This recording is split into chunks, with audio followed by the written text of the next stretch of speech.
Police in Mobile has issued a flash flood warning for South Central Escambia County in northwestern Florida until 4:15 p.m. Central Daylight Time Sunday. At 10:06 a.m. Central Daylight Time, Doppler radar indicated thunderstorms producing heavy rain across the warned area. Flash flooding is ongoing or expected to begin shortly. Hazard: flash flooding caused by thunderstorms. Source: radar. Impact: flash flooding of small creeks and streams, urban areas, highways, streets, and underpasses, as well as other poor drainage and low-lying areas. Some locations that will experience flash flooding include Pensacola, Ferry Pass, Brent, West Pensacola, Ensley, Gonzales, Goulding, Myrtle Grove, Olive, Pine Forest, Bellevue, Avondale, Brownsville, Cantonment, Cottage Hill, and Beulah. Turn around. Don't drown when encountering flooded roads.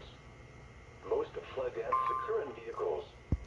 Repeating, a flash flood warning has been issued until 4:15 p.m. Central Daylight Time for the following county: